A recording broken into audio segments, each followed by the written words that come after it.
लोकमाता अहल्या देवी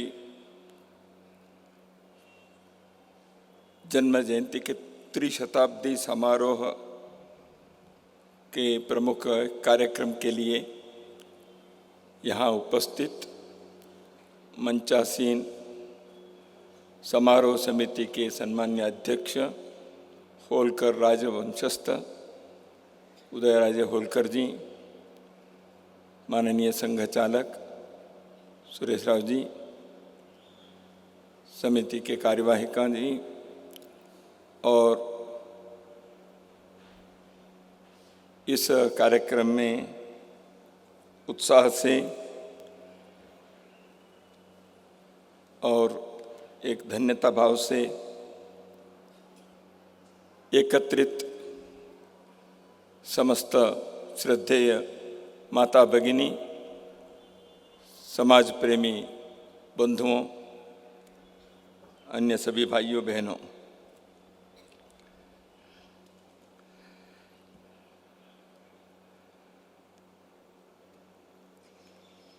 लोकमाता अहिल्या देवी का स्मरण करते हुए धन्यता भाव तो आता ही है। विशेषकर आज प्रभु श्री राम के जन्मदिन श्री रामनवमी है। प्रभु श्री राम के चरणों में मैं प्रार्थना करता हूँ, राष्ट्र जीवन के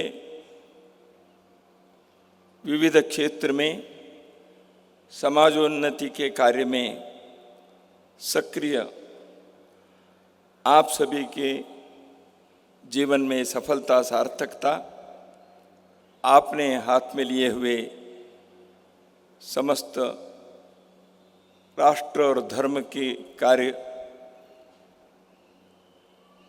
यशस्पूर्वक संपन्न हो, सारे संसार के सुख और शांति के लिए प्रभु श्री राम हम सभी के ऊपर सदैव कृपा करें, यही उनके चरणों में प्रार्थना करता हूँ।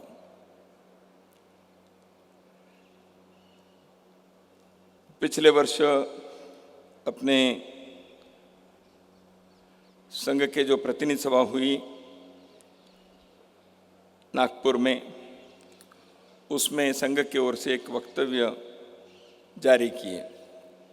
उस वक्तव्य में हमने कहा कि लोकमाता अहिल्याबाई के इस जयंती के कार्यक्रम में सारे समाज सहभागी हो, उनके जीवन से प्रेरणा लें और देश भर के जनता के बीच विविध प्रकार के कार्यक्रम हो।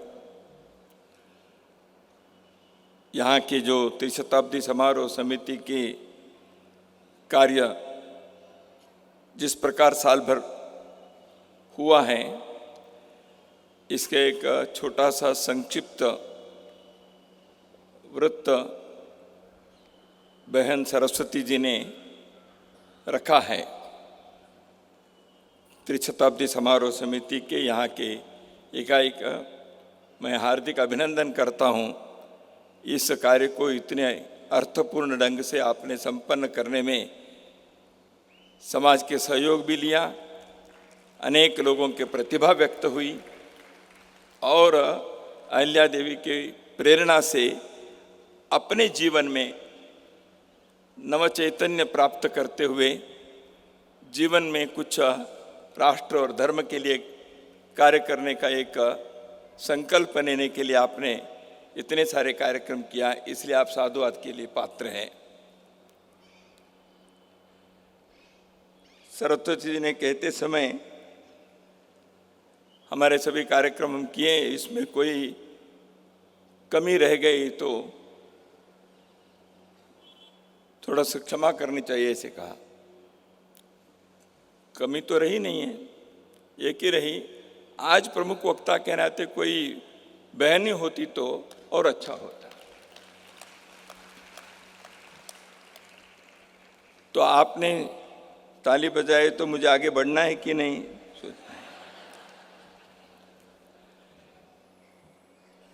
और माननीय श्री उदयराजे होलकर जी अत्यंत संक्षेप में लेकिन सारगर्भित उन्होंने जो विचार रखा, और पहले आपने चित्रपट भी जो उसका दर्शन भी किया, तो और मेरे जैसे व्यक्ति बहुत अधिक कहूँ ऐसे बचता नहीं है। लोकमाता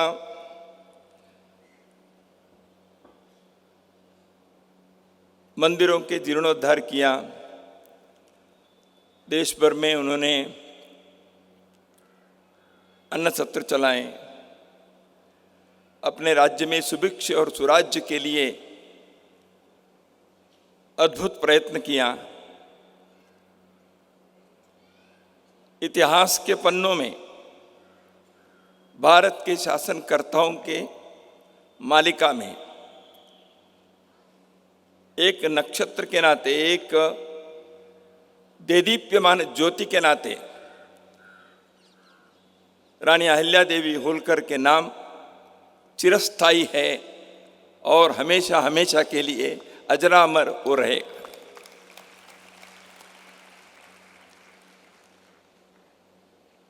वो प्रातस्मरणीय है, स्वनाम धन्य है, धर्म श्रद्धा को जागृत करने वाले, व्यक्ति के अंदर कर्तव्य को, व्यक्ति के अंदर समाज प्रेम, राष्ट्र प्रेम के प्रति जागृति उत्पन्न करने में उनके जीवन के एक एक प्रसंग प्रेरणादायी हैं। एक एक प्रसंग पर भी कथा, नाटक, फिल्में बन सकती हैं और कोई कपोल कल्पित नहीं, काल्पनिक नहीं, दंत कथा नहीं, not legend, not a fiction. हर बात के लिए सबूत है। 300 वर्षों के पश्चात भी ऐसी एक वीरांगना इस भारत भूमि में जन्मी, उनके नाम न केवल स्मरण करना है, उनसे प्रेरणा लेना है। ऐसे एक व्यक्तित्व जिसके साथ कर्तृत्व, मातृत्व, नेतृत्व जुड़ गए हैं, तो उनके चरणों में बार बार बार बार नमन करने की इच्छा होती है।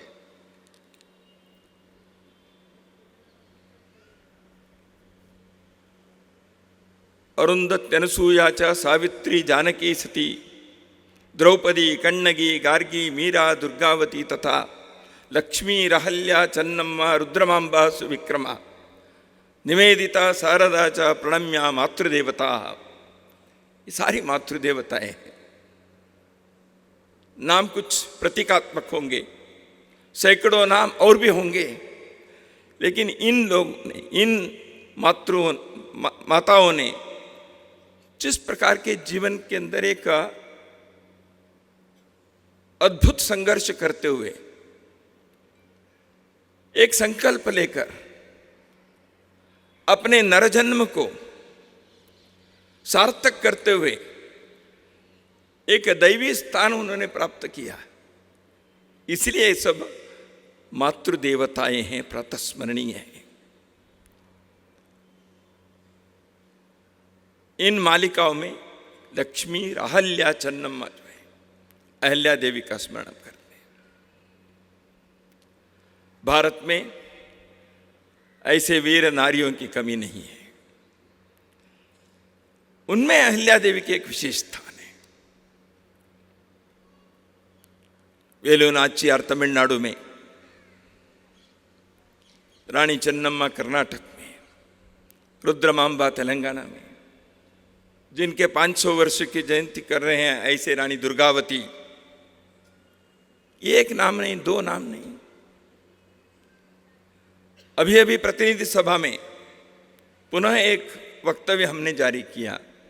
कर्नाटक के एक छोटा सा उल्लाल के संस्थान 500 वर्ष पूर्व रानी अब्बक्का ने पोर्तुगालों के आक्रमण को अत्यंत यशस्विता से सफलतापूर्वक परास्त कर दिया।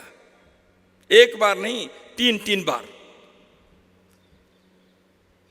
तो इसलिए ऐसे मातृदेवताओं के, वीरांगनाओं के स्मरण करने से समाज के हम सब लोगों के अंदर एक नव चैतन्य प्रादुर्भाव होता है, उत्पन्न होता है।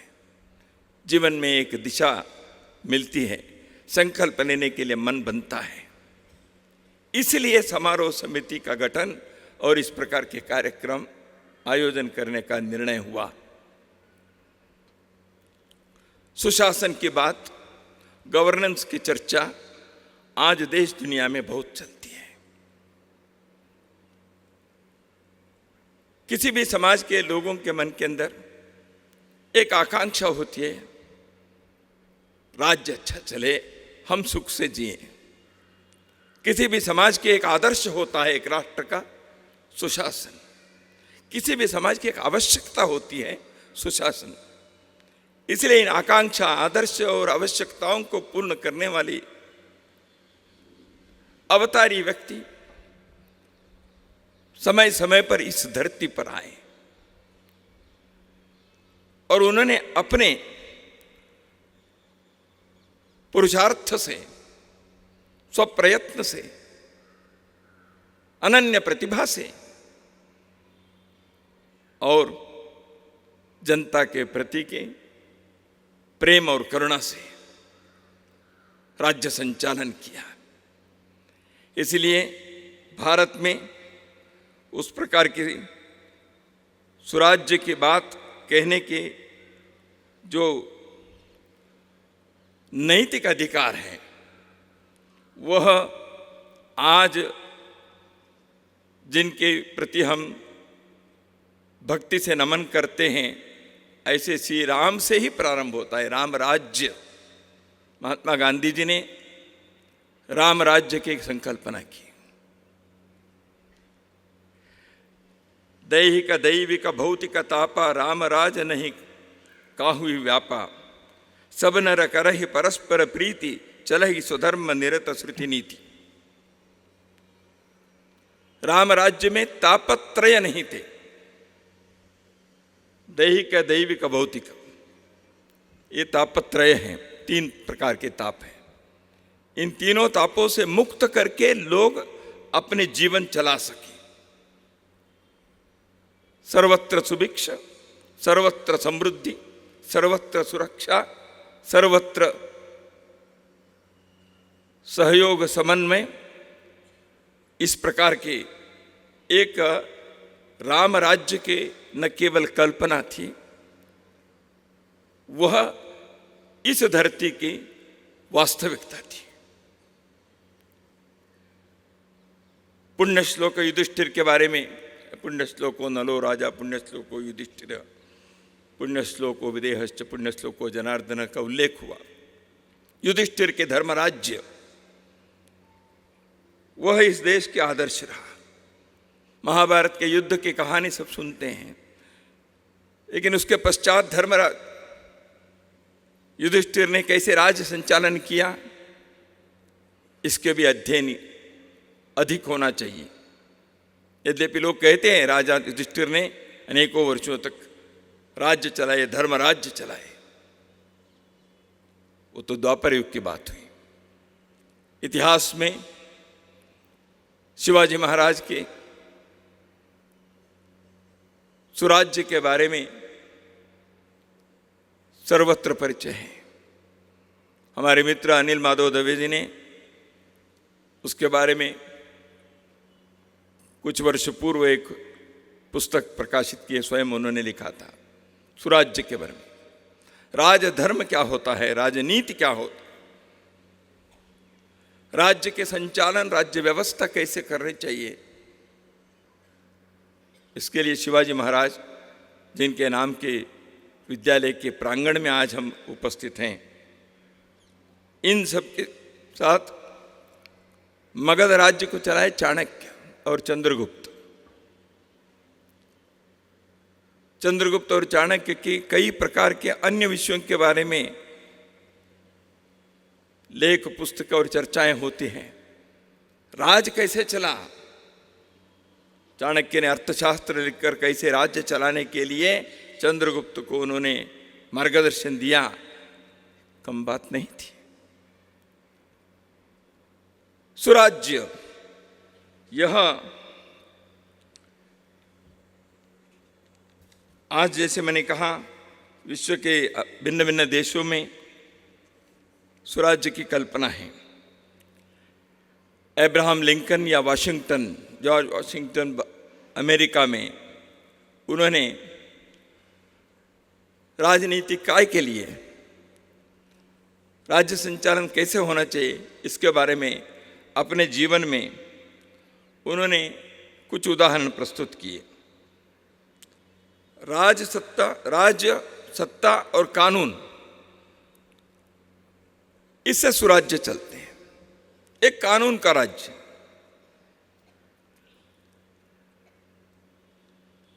लॉ के आधार पर, तो इसलिए कानून के राज्य,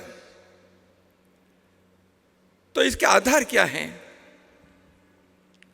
पश्चिमी देशों में मोरालिटी के, नैतिकता की बात आई। Morality is the basis, is the fundamental thing about a better governance. राज्य की एक नैतिक शक्ति होनी चाहिए। भारत में इसको आगे बढ़कर धर्म राज्य की कल्पना की। धर्म राज्य में प्रत्येक व्यक्ति के लिए धर्म पालन करना चाहिए। राजा को राज्य धर्म है, परिवार में पिता को, पुत्र को, पत्नी को, पति को, विद्यार्थी को, शिक्षक को, प्रत्येक व्यापारी को, सैनिक को अपने धर्म चलाना पड़ता है। इसलिए धर्म राज्य है। उसके प्रतिमूर्ति भगवान राम थे। रामो विग्रहवान धर्म, राम धर्म के साकार मूर्ति है। इसलिए धर्म के विभिन्न प्रकार के आयामों से यदि हम देखें तो धर्म राज्य की कल्पना नैतिकता के आधार के कानून व्यवस्था के जो सुराज्य है उससे कई गुना, कई प्रकार से वह एक विशिष्ट राज्य व्यवस्था है, समाज व्यवस्था है। भारत में वह न केवल पुस्तकों में लिखे हुए कल्पना मात्र नहीं रहा, जैसे मैंने पहले कहा, सर्वजन हिताय सर्वजन सुखाय, आध्यात्मिकता और लौकिकता, समुत्कर्ष और निश्रेयस दोनों प्राप्त करना चाहिए। पश्चिम की नैतिक शक्ति के आधार के राज्य व्यवस्था में आध्यात्मिकता की बात नहीं आई। भारत में धर्म राज्य की कल्पना में प्रत्येक व्यक्ति के, समाज के और राष्ट्र के आध्यात्मिक शक्ति के भी उन्नत करना चाहिए, सुदृढ़ करना चाहिए। भौतिक रूप से भी जीवन अर्थपूर्ण, सुख शांति युक्त होना चाहिए। ऐसे धर्म राज्य की कल्पना यहां रही। तो इसलिए एक दृष्टि से कर्तव्य परायणता और धर्माधिष्ठित राज्य की व्यवस्था जो कल्पना की गई, उसके एक परंपरा जो थी, उस परंपरा के एक देदीप्यमान ज्योति प्रकाश है लोकमाता अहिल्या देवी।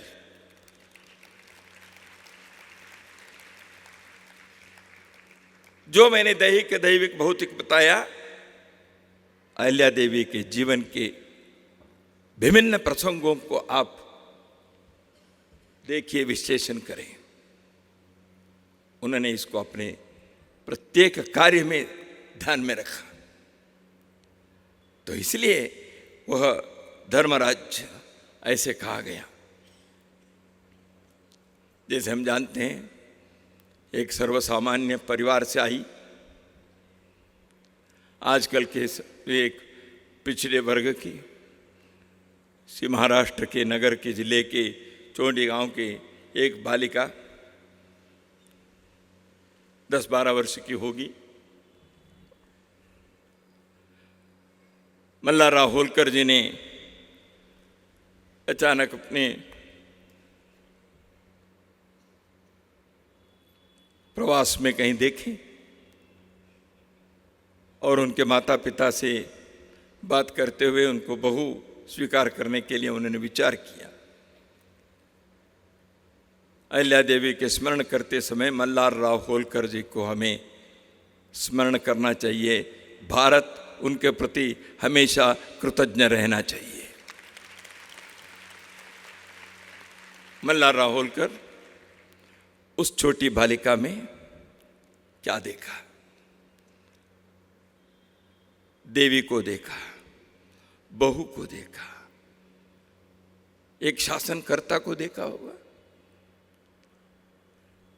उस बालिका को अपने घर में बहू लाकर उन्होंने बेटे के साथ शादी करके, हाँ मेरा पिता के नाते मेरे कर्तव्य हो गया, अगला बेटा वो राज करेगा, इतना ही नहीं सोचे। उस बहू को, उस बालिका को, जैसे अभी उल्लेख किया, हर प्रकार से उन्होंने शिक्षा दी, शिक्षण दी। शासन के, रीति नीति व्यवहार के,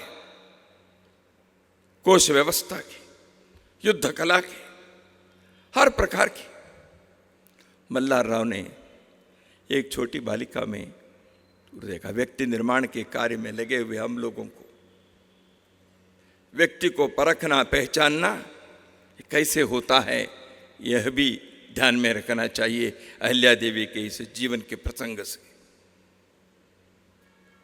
छोटे कुछ बालक खेल रहे थे और जब खेल रहे थे तो वहीं पास में जाने वाले व्यक्ति ने थोड़ा समय तक खड़े होकर देख रहा था। उन बालकों में एक बालक हमेशा राजा बनता है, बाकी लोगों के लिए नायक नेता बनता है, सबको समझाता है। छोटे बालकों के खेल हैं। उस खेलों में चाणक्य ने चंद्रगुप्त को देखा और मगध के राजा बनाया उसको। चाणक्य ने उस एक छोटे बालक के अंदर मगध राज्य के सम्राट को देखा। एक छोटे बालिका के अंदर मल्हारराव ने ऐसे ही देखा होगा। व्यक्ति को परखना, उनके अंदर के गुण को तराशना, उसको समझना और उसको आगे बढ़ाने के लिए प्रयत्न करना। चाणक्य ने चंद्रगुप्त के साथ किया, मल्हारराव जी ने अपने बहू अहिल्या के साथ भी किया। गुण छोटे दिखते होंगे, प्रतिभा थोड़ी सी कम दिखती होगी, लेकिन वो चमक है। उस चमक को पहचानो, आगे बढ़ाओ और आगे बढ़ने के लिए आवश्यक व्यवस्था करो। यह होता है व्यक्ति निर्माण के कार्य। मल्हारराव ने वह कार्य किया। अपने जीवन में अहिल्या देवी ने कई प्रकार के व्यक्तिगत जीवन के संघर्ष से उनको करना पड़ा। अहिल्या देवी के जीवन में जैसे अभी चित्रपट में हमने देखा, विवाह होकर आने के पश्चात उनके घर के अंदर, उनके परिवार में 5 पुरुष 18 महिलाएं मृत्यु हो गई उनकी। क्या कोई व्यक्ति, पुरुष हो महिला हो, कुछ ही समय में अपने जीवन में इतने प्रमुख लोगों के देहावसान होने के बाद भी हिम्मत से, धैर्य से, स्थैर्य से खड़े होकर न केवल अपने जीवन को चलाना, लेकिन एक समृद्ध सुभिक्ष राज्य को चलाने के संकल्प लेकर उसमें एक अद्भुत यशोगाथा को निर्माण करना, देवी अहिल्या ने अपने जीवन में ये करके दिखाया।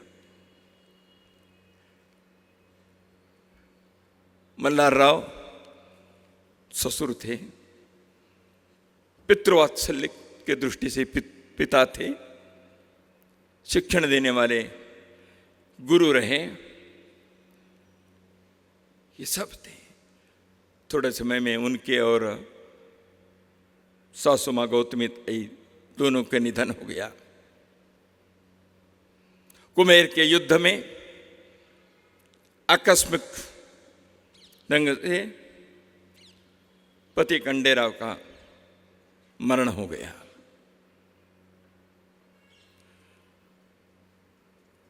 पुत्र मालेराव को स्वयं दंडित किया, मृत्यु दंड दिया। दरबार में पूछा, ऐसे गुनाह करने वाले के लिए क्या सजा है? मृत्यु दंड कहने पर अपने बेटे को मृत्यु दंड दिया। मुक्ताबाई पुत्री बेटी थी। उनके पति यशवंतराव फड़से, वो भी कैसे? उनके मृत्यु होने पर मुक्ताबाई सती गई, रोकने के लिए प्रयत्न किया, लेकिन मुक्ताबाई सती हो गई। यशवंतराव फड़से भी दामाद बना कैसे? जानते होंगे आप, मालवा के राज्य में जब चोर डकायत लोगों के नियंत्रण करने के लिए उनको नियंत्रण में काबू में रखने के लिए कोई युवक है क्या? तो जब ऐसे ऐलान किया, ऐसे कोई शूरवीर सामने आए, ये कार्य करें, ऐसे जब कहा तो युवक तो आगे पीछे सोच रहे होंगे। रानी अहिल्या ने कहा, मेरी बेटी का विवाह ऐसे करने वाले में सफल जो होता है, ऐसे युवक के साथ मैं करूंगी, ऐसे बताया। और यशवंतराव फड़से उसमें सफल हुए और मुक्ताताई को देकर अपने दामाद बनाया। इतिहास के पन्नों में ऐसी घटनाएं बहुत ही विरल होती हैं। इन सब के मृत्यु होने के बाद 5 पुरुष 18 महिलाएं, परिवार में उनको खोने के बाद जीवन में किसी को भी कोई अर्थ दिखेगा? आज हमारे बहन ने कहा, दायगुड़े जी ने मुझे, उन्होंने उनका परिचय भी दिया, कार्यक्रम में बताए उन्होंने, संगीता जी ने। अहिल्या देवी के इस जीवन के प्रसंग को पढ़कर अपने जीवन में आत्महत्या करने के, खुदकुशी करने के विचार छोड़कर उन्होंने अपने जीवन चलाया और वो कमिश्नर बनी म्युनिसिपल कॉरपोरेशन। 300 साल के बाद भी अहिल्याबाई के आत्मा और उनके कार्य कैसे प्रेरणा दे सकती है, यह साक्षी है। अहिल्या देवी कई प्रकार के धर्म श्रद्धा के कार्य किया। उनके आपने देखा, उनके द्वारा निर्मित मंदिर, जीर्णोद्धार किए मंदिर, अन्न क्षेत्र, सदाव्रत चलाना, सराय, धर्मशाला, कुंड, घाट, हिंदुस्तान भर में केदारनाथ से रामेश्वर तक, द्वारका से जगन्नाथपुरी तक अनेकों स्थानों पर वहां के एक एक घाट, एक एक कुंड, एक एक मंदिर अहिल्या देवी के नाम बताते हैं, लोग याद करते हैं। कुछ समय पूर्व कंदकुर्ती तेलंगाना में, हैदराबाद में, पूजनीय डॉक्टर हेडगेवार जी के पूर्वजों का स्थान है, पैतृक स्थान है। कंदकुर्ती में मैं गया था, एक बार नहीं 2-4 बार मैं गया हूँ। मैं पहली बार जब गया था वहां के नदी के तट पर छोटा सा मंदिर, उस गांव के लोगों ने कहा अहिल्या देवी ने निर्माण करवाया है। कंदकुर्ती कितने बड़ा होगा, वाराणसी के करवाया, ज्योतिर्लिंग के पुनरुद्धार किया, रामेश्वर में, द्वारका में, सोमनाथ में, ये तो बड़े बड़े स्थान हैं। ये कंदकुर्ती के लिए उन्होंने किया। जहां जहां शिवलिंग है उन सब के ऊपर गंगा जल का अभिषेक हो, इसकी व्यवस्था करने वाली रानी अहिल्या देवी थी। तो कितने प्रकार के उन्होंने ये कार्य किया। उन्होंने ये सारे कार्य जो किया, उससे राज्य से, कोष से एक पैसा नहीं लिया। ये सारे कार्य जो किया, धर्म जीर्णोद्धार के, कुंड निर्माण के, घाट निर्माण के, मंदिर निर्माण के, वो सब अपने निजी खासगी कोष से उन सब के लिए अर्थव्यवस्था करने वाली थी। यदि वो राज्य कोष से करती तो कोई विरोध करता। उन्होंने कहा नहीं, हुजूर श्री शंकर, भगवान श्री शंकर आज्ञावरों कार्य किया उन्होंने। तो इसलिए उन्होंने ईश्वर के प्रति, मैंने कहा, धर्म के आधार पर कार्य करने वाली थी। महेश्वर के वाड़े के दीवार पर लिखवाया,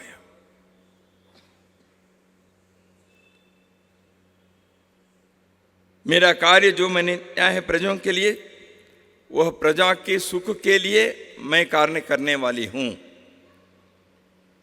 दूसरा, मेरा प्रत्येक कार्य स्वतः मैं जवाबदार हूं उसके प्रति, उसमें सही गलत जो हुआ वो मेरी जिम्मेवारी है। और सत्ता के अधिकार के उपयोग करते हुए जो कार्य मैंने किया है, उन सब के लिए परमेश्वर के दरबार में जवाब देने का कार्य भी मैं करूंगी। क्या बात है। धर्म सत्ता क्या होती है, दैव वीरता क्या होती है, अहिल्या देवी उसके प्रतीक है। जीवन में यह संभव है, राज्य संचालन में यह संभव है। यह उन्होंने अपने जीवन से करके दिखाया। कई प्रकार के उन्होंने राज्य सुशासन की व्यवस्था जो की, उसके बारे में बार बार उल्लेख हुआ है। व्यापार, वस्त्र, महेश्वर की साड़ी, प्रजा के समृद्धि के लिए, वहां के लोगों के लिए, वहां से बाहर ना जाए, वहां के महिलाएं वहीं रहे, पलायन न करे, जीवनोपाय के लिए, आजीविका के लिए। उसके ब्रांडिंग के, मार्केटिंग के, उसकी व्यवस्था की। किसानों के लिए शांति सुभिक्षा के लिए व्यवस्था की। अत्याचार के लिए उन्होंने प्रयत्न किया। किसी भी प्रकार के गलत व्यवहार होने वाले के बारे में उन्होंने क्या किया, अहिल्याबाई के मोड़ी लिपि का एक पत्र है। राव सिवलत कस्बे इंदौर को अहिल्याबाई होलकर सुखामीत सवेनम अव अलफ। आगे जो हिंदी में अनुवाद है पढ़ूंगा। दुले राव मंडलोई की दुकान पर जबरदस्ती कब्जा किया, इसलिए यह पत्र भेजा है। यदि जबरदस्ती दुकान पर कब्जा किया हो तो उसे वापस करे। इस विषय पर दोबारा शिकायत ना आ पाए। दोबारा शिकायत आने पर उचित नहीं होगा, दंड होगा, अतः समझ बूझकर व्यवहार करे। अहिल्या देवी ने पत्र भेजा। रानी कैसे होती है, साम्राज्ञी कैसे होती है? वज्रादपि कठोराणी मृदूनि कुसुमादपि। वज्र जैसे कठोर निर्णय लेते समय। अपने पति कंडे राव राज्य शासन से व्यक्तिगत जीवन के लिए खर्चा मांगे तो मल्हार राव ने उनको जो बताया था उसको आधार लेकर वो बताती है पति को, ये राजकोष से आप पैसा नहीं ले सकते। वज्रादेवी कठोराणी। तुकोजीराव उनके बहुत करीब के थे। उनके बारे में शिकायत आई। शिकायत क्या आई? विधवाओं से तुकोजीराव सूबेदार के प्रतिनिधि थे। उन्होंने एक विधवा के धन को उन्होंने अपने तरफ लेने के लिए, उसको हड़पने के लिए प्रयत्न किया, हड़प लिया। एक विधवा के धन को हड़प किया। तुकोजीराव देवी के नजदीक के लोगों में से थे, लेकिन देवी ने सहन नहीं किया। जानकारी कैसे पहुंची?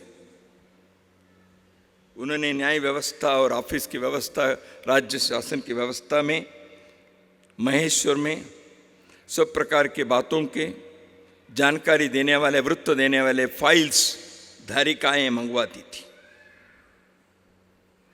Periodically those files were reaching Maheshwar, और उसको ध्यान में आए ऐसे कुछ हुआ है। उनके सूत्रों से उन्होंने खबर ली। तुकोजीराव को उन्होंने बताया, ये नहीं हो सकता भाई, आपको वापस करना पड़ेगा। शेगांव के परगना के इसमें जुल्म करने वाले व्यक्ति के साथ ऐसे ही पत्र भेजा, जैसे मैंने अभी कहा। आप यदि इस जुल्म को नहीं रोकेंगे तो आपके ऊपर आवश्यक कार्रवाई की जाएगी। प्रजा वात्सल्य मातृ स्वरूप में मृदुनि कुसुमादपि, आपने चित्रपट में देखा। उन दिनों में जो संतान नहीं है, ऐसे विधवाओं के धन राज्य कोष में जमा होता। एक गांव के विधवा आई, उन्होंने राज्य कोष में अपने संपत्ति को जमा करने के लिए आई, क्योंकि उनकी कोई संतति नहीं थी। रानी ने कहा, नहीं, आप राज्य कोष में नहीं ले सकते, आप किसी अच्छे धर्म कार्य के लिए, समाज के लिए दान के रूप में इसको दे दो। उन्होंने कहा, नहीं, यहाँ तो नियम है, मुझे नहीं, वो नियम नहीं है। दरबार के लोग देख रहे थे तो नए कानून आ गया रानी का, क्या कर सकते हैं। तो उन्होंने कहा, यदि ऐसे है तो मुझे दत्तक लेने के लिए अनुमति दी जाए। विधवा को दत्तक लेने की अनुमति होनी चाहिए थी राज्य से, सरकार से। उन्होंने दरबार के लोगों से पूछा और देवी अहिल्या ने कहा, तुम दत्तक ले सकती हो, अनुमति दी। दत्तक ले सकते हैं, लेकिन दरबार के लोगों ने कहा, दत्तक लेने के लिए कुछ शुल्क राज्य कोष में जमा करना चाहिए, क्योंकि हमने दरबार में ये अनुमति दी है। सरकार तो ऐसे कई प्रकार से ये सब करते हैं ना। दरबार के लोगों को कुछ तो राजकोष में आ जाए, ऐसे होगा, पता नहीं। तो रानी ने कहा, कोई शुल्क वल्क नहीं होगा भाई। मृदुनि कुसुमादपि, एक तरफ वज्र, एक तरफ सुकोमल। राज्य चलाने वाले लोगों के पास ये गुण चाहिए, अन्यथा राज्य चला नहीं सकते। देवी ने उसका एक अद्भुत उदाहरण अपने जीवन में, एक नहीं अनेक, उन्होंने स्थापित की, व्यवस्था की। 37 विभागों की व्यवस्था थी। 13 राज्यों में, विभिन्न भारत के विभिन्न राज्यों में उन्होंने सूचना के लिए अपने वकीलों को नियुक्त किया था। वहां से सूचना मिलती थी। सूचना केवल गुप्तचर के सूचना जैसे नहीं, अन्य अन्य प्रकार की। वहां कोई अच्छा काम हुआ है, वहां कोई व्यापार में, कृषि में, धर्म में, मंदिर में, उसकी सूचना भी मिलती। आनो भद्रा क्रतवो यंतु विश्वतः, अच्छी बातों को हर जगह से लेना चाहिए। रानी ने व्यवस्था की, उसमें उन्होंने म्यूचुअलिटी रखी। उन 13 राज्यों को बताइए आपके वकीलों को मालवा में भी नियुक्त करो, यानी मैं कोई गुप्तचर कार्य कर रही हूं ऐसे नहीं, जासूसी नहीं कर रही हूं, तुम भी तुम्हारे वकील को यहां नियुक्त करो। सुराज्य क्या होता है साहब, क्या सोच है। Matter to study by every institute that wants a good governance. रिसर्च करना चाहिए, अध्ययन करना चाहिए, इसके बारे में लोगों को बताना चाहिए कैसे कैसे किया होगा उन्होंने। तो इसे कर वसूल लोग खुशी से आनंद से कर देना चाहिए, टैक्स देना चाहिए, क्योंकि मुझे सुभिक्ष है, मेरे व्यापार अच्छा चल रहा है, मेरे जीवन अच्छा चल रहा है, मेरी कमाई चल रही है, इसलिए राज्य व्यवस्था होनी चाहिए। इसलिए कर देने में आनंद से देने के जैसे व्यवस्था सरकार को करनी है। चाणक्य ने यही कहा था, राज्य में टैक्सेशन कैसे होना चाहिए, how tax to be collected, Chanakya ने बताया था। देवी अहिल्या ने उसको अपने राज्य में उस व्यवस्था को उन्होंने बनाए रखने के लिए प्रयत्न किया। इसलिए राज्य के कोष में हमेशा राज्य का भंडार भरा हुआ रहता था, टैक्स लोग देते थे। इतना ही नहीं, इसलिए सरप्लस भी होता था। राज्य शासन, सेना के विषय, दूर के सेना के लिए रसद, ये सारे करने के बाद भी जो बचत होती थी, रानी क्या करती थी उसके, देवी अहिल्या ने आसपास के राज्यों में अकाल हुआ तो उसके लिए उस पैसे का उपयोग करके वहाँ के लोगों के हित भी सोचा। सर्वजन हिताय सर्वजन सुखाय। श्रीलंका में जब दुरवस्था आई 2-3 साल पहले, भारत ने उनको हर प्रकार के आर्थिक मदद करने के लिए किया। कोविड में दुनिया को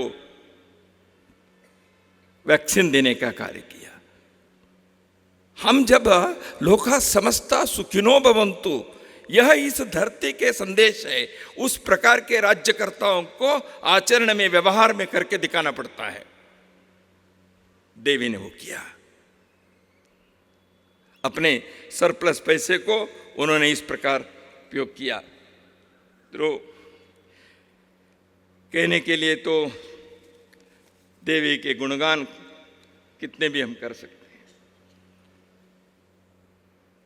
वो केवल प्रशंसा के लिए नहीं, देवी कहीं भी अपने नाम रखने के लिए प्रयत्न नहीं किया। उनके इसमें किसी एक ने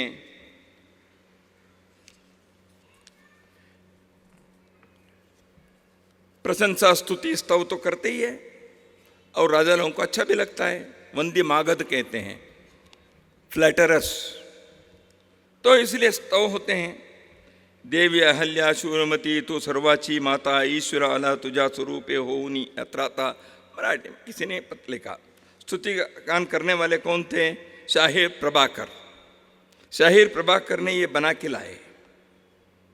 रानी ने कहा, ये काय के लिए भाई, स्तुति मेरा नहीं करना है, मेरी स्तुति मत करो, मैं तो मनुष्य हूं, स्तुति तो ईश्वर का करो, भगवान का करो, शंकर का करो, इसलिए मेरी स्तुति मत करो। उन्होंने जो ग्रंथ लिया था उसको लिया, फाड़ कर नर्मदा नदी में फेंक दिया। अनामिकता, आत्मविलोपी, प्रसिद्धि परांगमुखता। बातें महत्व के होती है, लेकिन आचरण में लाना आसान नहीं होता। वर्तमान के युग में क्या क्या होता है मैं नहीं बताऊंगा। एक पंखे को 3 लोग मिलकर दिए तो तीनों पंखों पर तीनों का नाम रहता है,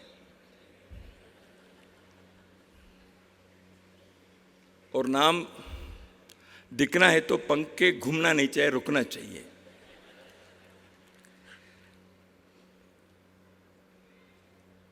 राम जी के, शिवाजी महाराज के, जनक राजा के, चंद्रगुप्त के, राजा हरिश्चंद्र के, देवी अहिल्या के, भरतर्ती के लोग वर्तमान युग में अपने को क्या करना चाहिए ये सोचना पड़ेगा। हर कोई देवी अहिल्या के जैसे रानी या साम्राज्ञी या राज संचालन करने वाले शासनकर्ता नहीं होते हैं, हर व्यक्ति के नहीं होते। अपने दायरे में, मेरे जीवन में देवी अहिल्या जैसे ऐसे एक देवी के मातृ देवता के उदाहरण मेरे जीवन में कौन से आयाम में मैं इसको उतार सकता हूं, उतार सकती हूं, ये देखना चाहिए। इसलिए त्रिशताब्दी समारोह समिति के कार्यक्रम करने के पीछे का यह उद्देश्य रहा है। केवल उनके गुणगान नहीं थे, वो तो चाहती नहीं थी, वो तो नहीं चाहती थी। उन्होंने अपने काम किया, धर्म की जागृति की, सुरक्षा की, समृद्धि लाई, लोगों को सक्रिय बनाया, धर्म के पथ पर जाने के लिए प्रेरणा दी। 28 वर्ष के अपने अद्भुत राज्य शासन को चलाकर वो चली गई। हमें क्या पाठ है, उस पाठ को हमें सोचना चाहिए। देवी अहिल्याबाई आर्थिक व्यवहार, युद्ध कला, सुशासन, ये सारे सब करने बाद विदेश, बाहर से आने वाले लोगों के साथ कैसे रहने चाहिए, पेशवा लोगों को उन्होंने पत्र लिखा। ये अंग्रेज जो हैं, बाहर से जो आ रहे हैं, इनके साथ जो व्यवहार है, उनके साथ जो है, ये बालू के जैसे हैं। ये बालू जैसे हैं। ये बालू क्या करते हैं, बालू गुदगुदे करके हमको मार देते हैं। ये अंग्रेजों से सावधान रहो, वो थोड़ा गुदगुदी कर सकते हो, थोड़ा ये करते होंगे, लेकिन अंततोगतो वो मारने वाले हैं। पत्र लिखा उन्होंने, शी वार्न्ड, शी कॉशन्ड। दूरदर्शिता क्या होती है। तो ऐसे लोकमाता के प्रति, जैसे अपने उस कवयित्री के, अपने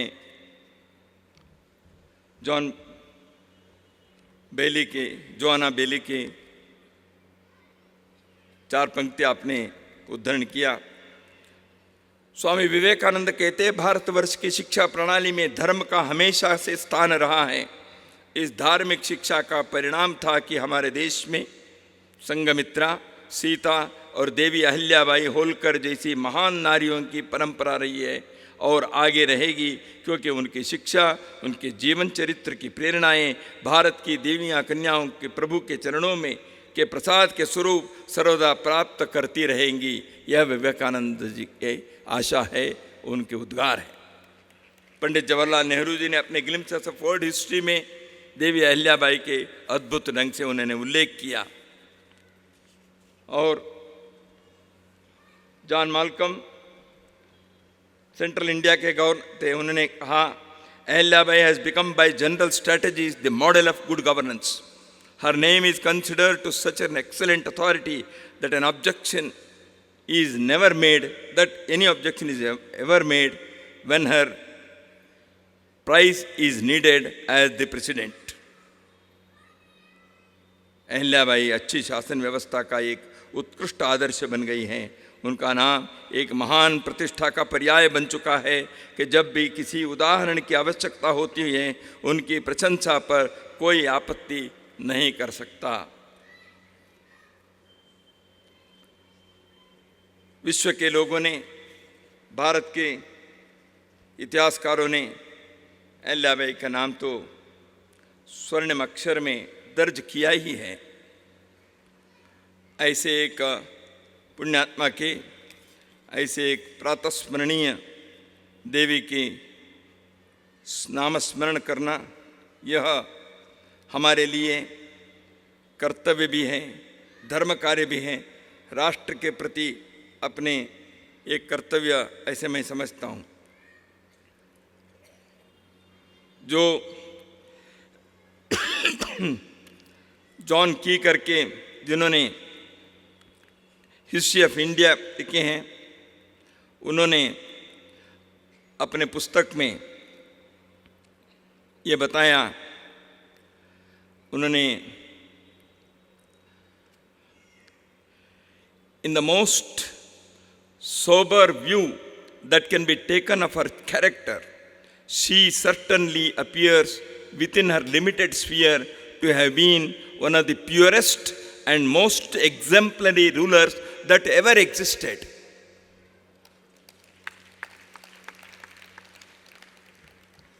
मित्रों, जानकी ने अपने उस पुस्तक में, जानकी एक अंग्रेजी इतिहासकार हैं, उन्होंने अहिल्याबाई की तुलना विश्व की 3 महान रानियों के साथ किए हैं। एक है इंग्लैंड की एलिजाबेथ प्रथम, एलिजाबेथ द फर्स्ट, दूसरे हैं रशिया की कैथरीन द्वितीय, तीसरी रानी हैं डेनमार्क की मार्गरेट प्रथम। उन्होंने अपनी पुस्तक में जॉन की लिखते हैं, इन 3 रानियों ने मिलकर जितना काम उनके कार्यकाल में किया, उससे अधिक कार्य देवी अहिल्याबाई ने अपने जीवन में किया।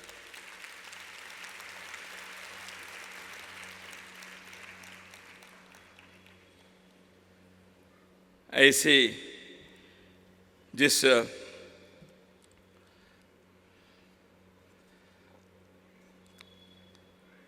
देवी के स्मरण हम करते हैं, उस समय जैसे मैंने कहा, उनके जीवन एक तपस्वी का जीवन था।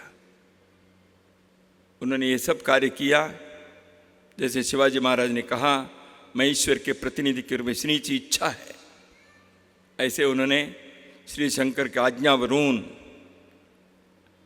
इसलिए वो सिंहासन पर, गद्दे पर बैठी, अपने लिए नहीं, आत्म प्रशंसा के लिए, भौतिक लाभ के लिए, लौकिक लोलुपता के लिए उन्होंने नहीं किया। एक तपस्वी के नाते, साध्वी के नाते उन्होंने अपने जीवन में निष्कलंक चरित्र से, परम प्रिय मातृवात्सल्य से और एक समर्थ शासक के रूप में उन्होंने अपने कार्य किया। ऐसे लोकमाता के चरणों में रामनारायण त्रिपाठी जो कवि है, उन्होंने जो कहा है उसको उद्धरण करते हुए मैं मेरे वाणी को विराम दूंगा। तू राजनीति की ज्ञाता थी, भारत के भाग्य विधाता थी, तू महाराष्ट्र की बेटी थी, पर सकल राष्ट्र की माता थी। चंडी, सरस्वती और वैष्णवी शक्ति एक संग आई थी, ममता की विविध मूर्ति जैसी वे वीर अहिल्याबाई थी। तू ज्ञान कर्म राजनीति का मधुर मिलन, हे ममता की मूर्ति, तुम्हें शतबार नमन, तुम्हें शतबार नमन, तुम्हें शतबार नमन।